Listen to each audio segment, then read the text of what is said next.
झांसी जनपद के बरुआ सागर डीएम के आदेशों की उड़ाई जा रही हैं धज्जियां। बरुआ सागर बाजार, जहां हमारे यशस्वी प्रधानमंत्री और मुख्यमंत्री जी का कहना है कि रविवार को संपूर्ण बाजार बंद रहेगा, इसके बाद भी बाजार में कुछ व्यापारी शासन के दिशा निर्देशों की धज्जियां उड़ाकर अपनी दुकान से चोरी छुपे बिक्री करते हैं। अब बरुआ सागर बाजार में नहीं होता है सोशल डिस्टेंसिंग का पालन, चाहे वह बाजार बंदी का दिन हो या फिर कोई और दिन। वह भी डीएम आंध्र बामसी के भी आदेशों की अवहेलना स्थानीय प्रशासन की लापरवाही से कुछ व्यापारी कर रहे हैं। देखा जाए तो बरुआ सागर में रविवार के दिन भी जिनके घरों में दुकानें हैं वहां चलाते हैं, धड़ल्ले से बिक्री और ग्राहकों को अंदर लेकर शटर बंद कर ग्राहकों को देते हैं सौदा। इसके बाद जिन व्यक्तियों की घर पर दुकानें नहीं हैं वह बेचारे रोए जा रहे हैं और प्रशासन की नीतियों की निंदा कर रहे हैं, क्योंकि अगर बाजार में इस प्रकार की दुकानदारी हो रही है उन लोगों का भी नुकसान हो रहा है जिनकी दुकान घर में नहीं है। उनके मन में आक्रोश पैदा हो रहा है और साथ ही में कुछ व्यापारी ऐसे हैं जो सरकार की बात मानकर अपनी दुकानें बंद करते हैं।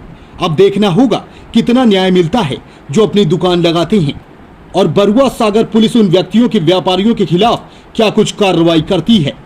इसके बाद डीएम साहब के कुछ नियम थे जिसमें कुछ दुकानदारों को 3 दिन दिए जाते थे, पर बरुआ सागर में सारी दुकानें खुल रही हैं।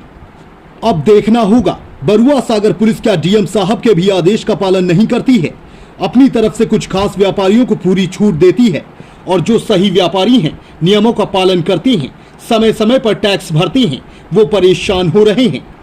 उनकी सबसे बड़ी परेशानी दुकान न खुलना नहीं बल्कि चोरी छुपे व्यवसाय करने वालों से अपने ग्राहकों को बचाए रखना है। इस स्थिति में अगर बरुआ सागर के अंदर कोई भी कोरोना मरीज पाया गया तो इसके लिए जिम्मेदार कौन होगा, यह बेहद चिंता का विषय है।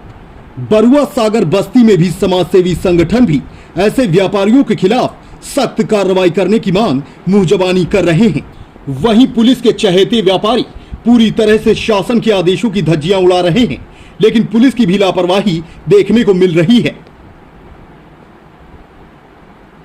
न्यूज़ 27 स्टार के लिए विनोद पंडा की रिपोर्ट।